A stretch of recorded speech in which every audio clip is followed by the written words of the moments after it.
At this point here, we're ready to start installing components. Biggest of all is the water pump, obviously. In this particular case, I'm using all new timing components, all new guides, tensioners, chains, etc., etc.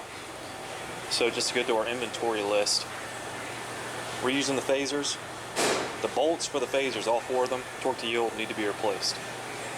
We have new secondary chain for this bank, new primary chain tensioner, primary chain guide, secondary chain tensioner, primary tensioner guide, primary chain, primary guide, secondary tensioner, primary guide. Then our VVT solenoids. Then same thing here, new bolts, new secondary chains. So let's get started on installing all of this.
Install the water pump to the engine block, and you're going to follow a certain torque sequence. You can see that I actually wrote down that sequence on the water pump itself just to make it easier for me. But your first pass, you're going to torque all of these bolts to 89 inch-pounds, and then on your second pass, you're going to add an additional 45 degrees to the bolts.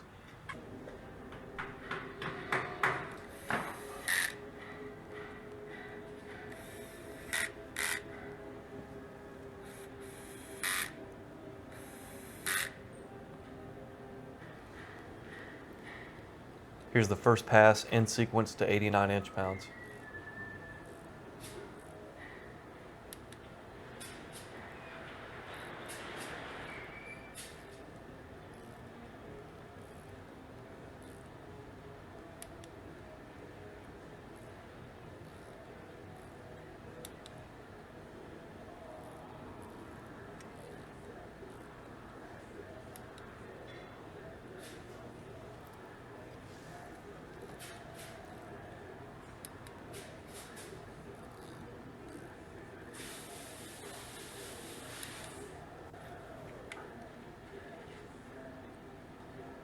You can see here, in order to get the desired degrees, I'm simply marking these bolts at the 12 o'clock, and then I'm estimating the 45 degree mark.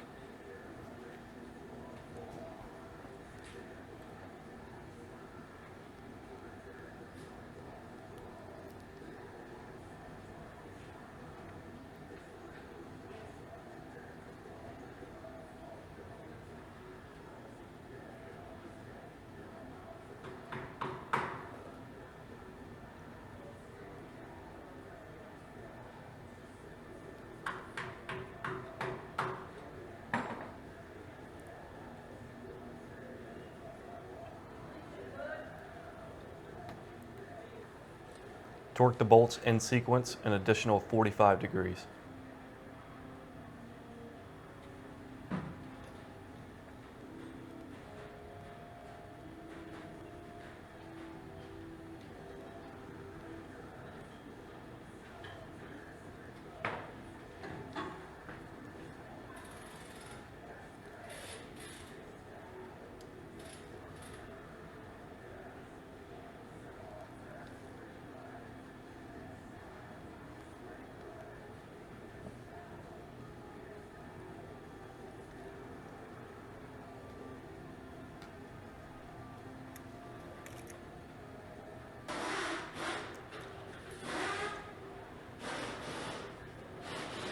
Install the inside primary chain guides and torque to 89 inch-pounds.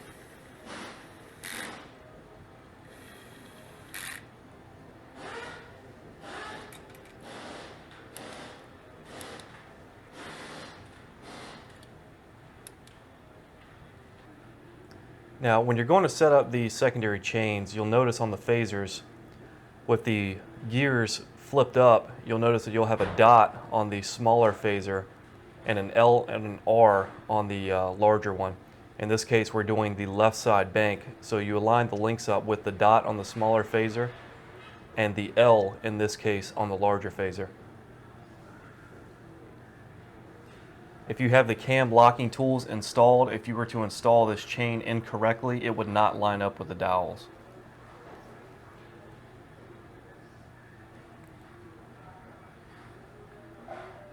Now on the right hand phaser and secondary chain assembly, we're going to do the opposite.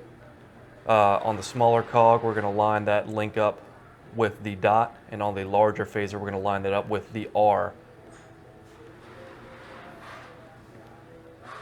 Again, if this is installed incorrectly, it will not line up with the dowels on the camshaft.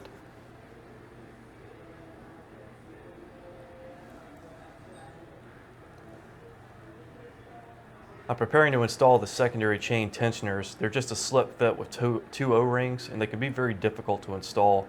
So I'm pre-loading them up with clean engine oil before I go to snap them in place.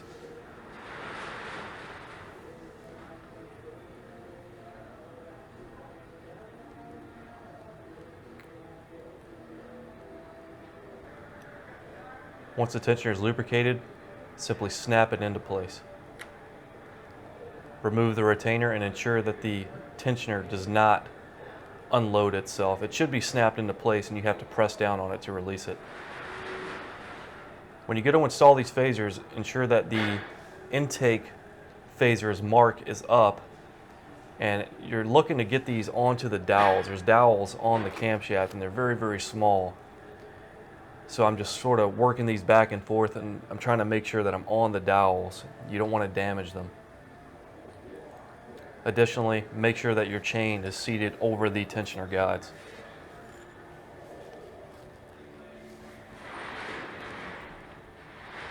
Install the new camshaft phaser bolts. The intake phaser bolt is longer than the exhaust. I'm just running these in by hand. Again, I do not want to risk damaging the dowel on the camshaft. I really want to make sure that these phasers are seated properly onto the camshaft dowels.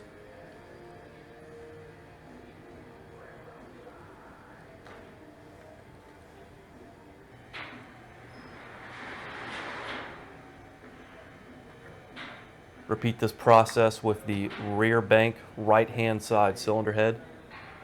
Ensure that the phasers mate properly to the dowels. Ensure that the chains slip properly over the secondary chain tensioner guides.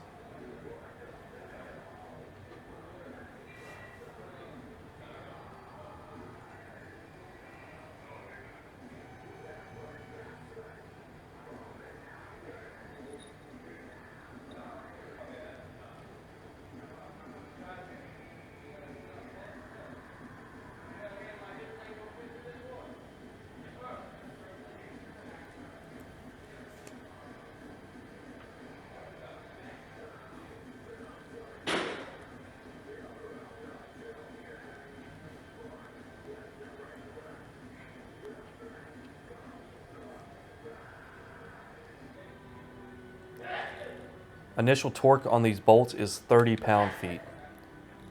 So I'm just going to go ahead here and I'm going to torque all 4 of these phasers to that specification.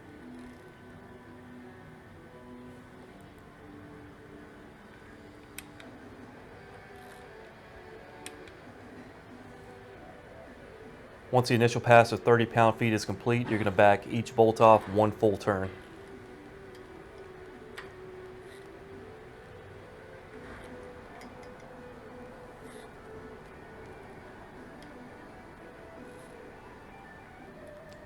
Torque all of the phaser bolts to 18 pound-feet.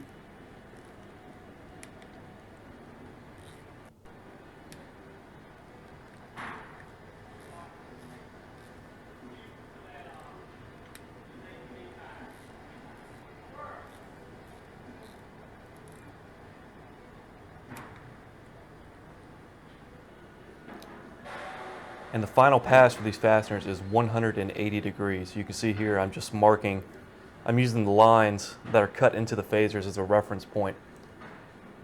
And I'm going to turn all 4 of these bolts 180 degrees from their current position.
Once the correct torque on the phasers has been achieved, you can disengage the secondary chain tensioners. To do this, simply push down on the tensioner and it will release itself.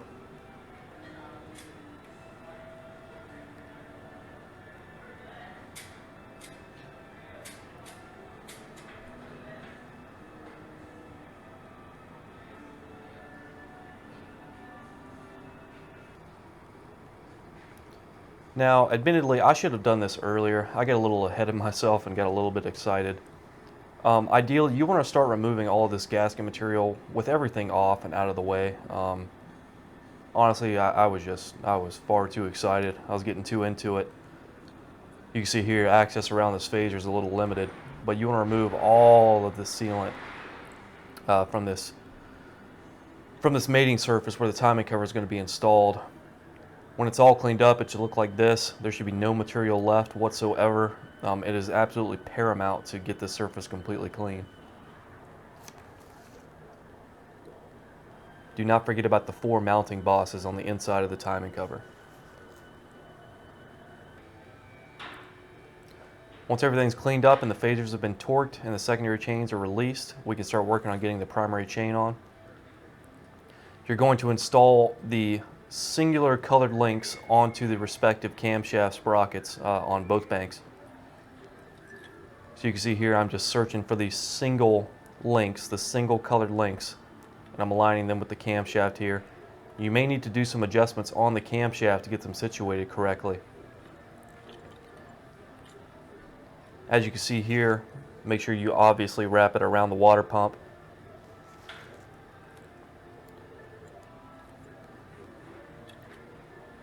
Then as you can see, currently I'm 1 tooth off on this this one I'm currently messing around with. So what you're going to end up having to do in this sort of situation, you need to adjust the camshaft in order to get that link to line up properly.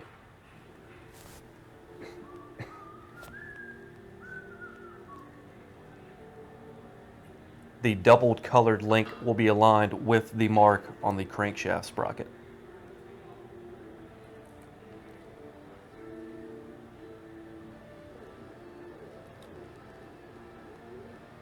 As you can see, I don't have enough room in the chain to get it there. So I'm simply going to move that cam over just a little bit, and then I can get that link oriented properly.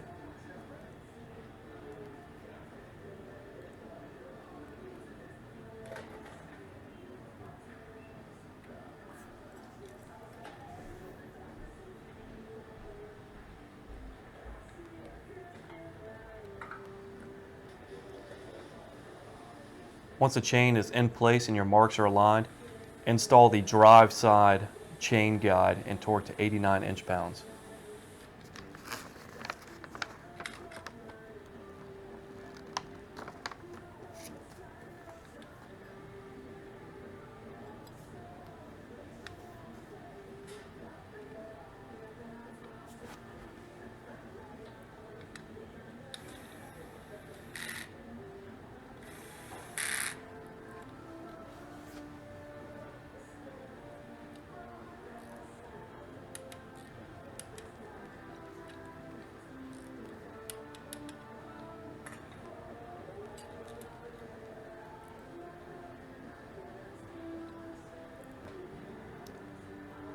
Install the tension side chain guide.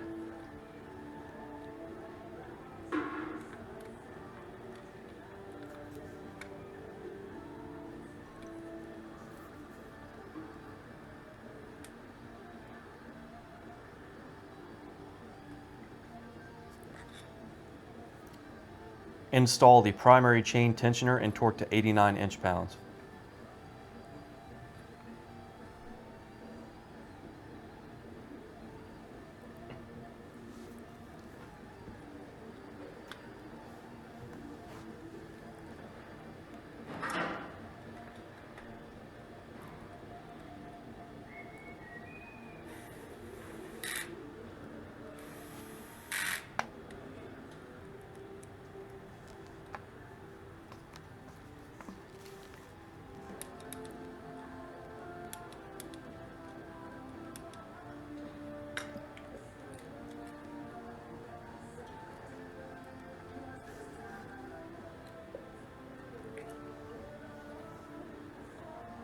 So at this point here, you need to double check everything. Make sure that the chain is fully meshed into the gears. Make sure that your timing marks are fully aligned, both on the camshaft and the crankshaft.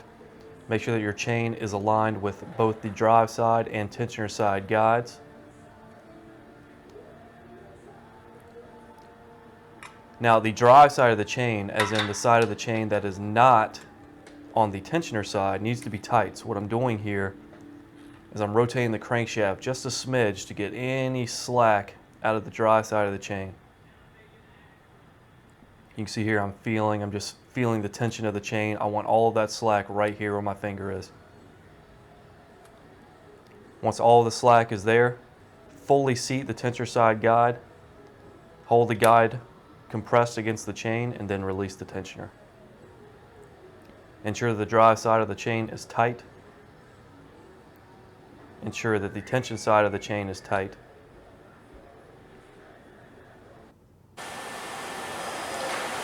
So just to do a quick review, just to ensure that you do have the timing set properly on this vehicle. Taking a look at our front bank intake camshaft, we can see that our color link is in line with the mark. Coming around to the water pump, we do not want to have any slack on this chain. Nice and tight going to the rear bank. You can see that our mark on the chain is aligned with the mark on the phaser. Back to the front bank on the drive side of the chain, we want this portion of the chain to be nice and tight. Coming down to the crankshaft, the mark on the crankshaft should be centered between the two colored links. Coming up on the rear of the vehicle, our tensioner side of the chain should be nice and tight. Our pins should be pulled from the tensioner at this point. And our cam tool should be resting flat against the cylinder head surface. If you've gotten to this point and any of these things are not correct, then you did something wrong and you're basically going to need to tear it down and retry. This vehicle is currently in time We don't have to worry about any of this stuff anymore. What we do need to worry about is getting the front cover on. All of the front cover gasket is silicone. There's no physical gasket. So prep work on this surface is absolutely key. There can be no oil present here. Any oil that's present on the surface is going to affect the way that your sealant dries. So very important to get this surface not only clean, but also very dry before you actually stick the cover on. There's a very complicated torque process to installing this timing cover. So have fun watching me do it. Well, unfortunately I had some technical difficulties as far as shooting the timing cover installation. The video files were lost due to a camera malfunction. But what I can do is I can sort of walk you through what you're going to need to do here.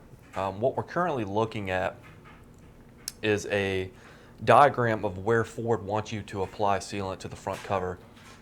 You notice that not only should sealant be applied to the outside perimeter, but there's also 4 mounting bosses on the inside of the timing cover that sealant needs to be applied to. You can see that indicated by the arrows here in the middle of this diagram. Additionally, Ford also wants you to apply some additional sealant at the parting lines, as far as where the cylinder head meets the block, where the oil pan meets the block, etc., etc. You can see those locations indicated by the arrows on the outside of the timing cover. Those are areas that you're going to need to apply additional sealant. What I would recommend doing, instead of attempting to apply that extra sealant to the timing cover, just apply that extra sealant to the parting lines on the block. You can easily look at the disassembled engine and see where those parting lines are and apply sealant to those locations. As far as actually installing this timing cover, it's a pretty complicated torque process. So you're going to want to have your tools handy, your tools at the ready. In this case, I had some spare 1/4-inch torque wrenches. So what I ended up doing was setting some of these different inch-pound torques on multiple torque wrenches just so I could switch between wrenches instead of having to reset torque, because you need to get this thing installed fairly quickly before the sealant starts setting up. Step 1 in the process is tightening bolts 1 through 22 to 89 inch-pounds. Stage 2 is you're going to tighten bolts 23, 24, and 25 to 133 inch-pounds. Stage 3, tighten bolt 26, 89 inch-pounds. Stage 4, loosen bolt 26, 1 full turn. Stage 5, tighten bolts 23, 24, and 25 to 22 pound-feet plus an additional 90 degrees. Stage 6, tighten bolts 1 through 22 to 177 inch-pounds plus an additional 45 degrees. Stage 7, tighten bolt 26, 89 inch-pounds plus an additional 45 degrees. So as you can see, pretty involved torque process as far as that goes. So one tip I can give you to sort of streamline that and make it a little bit easier, as you can see here, this is my completely assembled engine, minus the harmonic balancer, but you can see that I've numbered all those bolt numbers on the physical timing cover itself. That can assist you with bouncing from bolt to bolt when you're actually working on installing this cover. So hopefully these tips help you out. So admittedly, torquing the timing cover on this is not the easiest or funnest thing to do, but what you want to see after you're done, you just want to see a good even squish out. You can see how we're squishing out there into this valley. Don't mind that harness. You can see our squish out coming out of there. Let's see if I can zoom in. Just like that. And we also want to see that all the way around the cover. Let me see if I can get you a good angle. You can see like here, nice even squish out all the way up. That's a good indication that your application is good to go. Basically at this point we are ready to start assembling this engine. We need to put the solenoids back in, get our timing tool out. Put our little oil pipe back in. And then basically put the valve covers on it, put the intake manifold on it, harmonic balancer, and then we can shove this thing back in the car.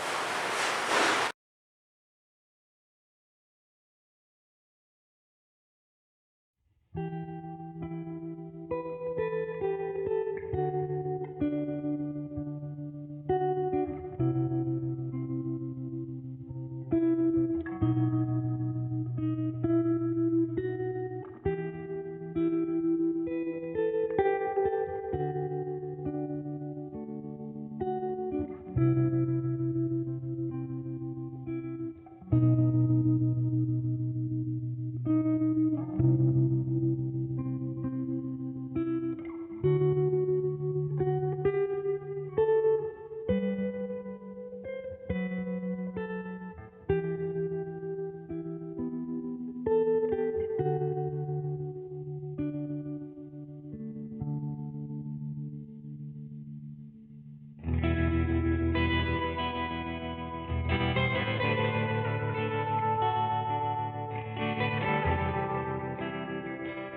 I know I got some questions on this, one of the last videos I did. What this is a garden sprayer, and I've adapted it to pump various fluids. In this case, what I did was I pulled the oil pressure sensor out. And I'm using this to prime the system with engine oil. I want to make sure that all the tensioners are pumped up and stuff before I actually do the first, go to do the first start. That way there's no rattling or any sketchiness.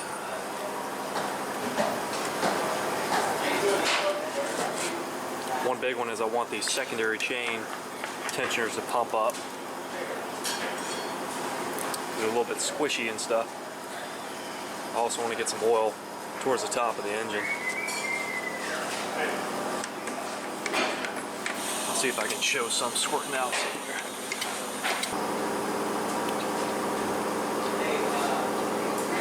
See how this oil is getting pushed up?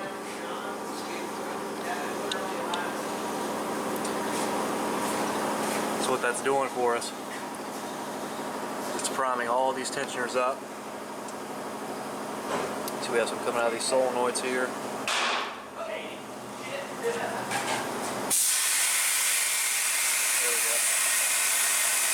thing's part of the rock now.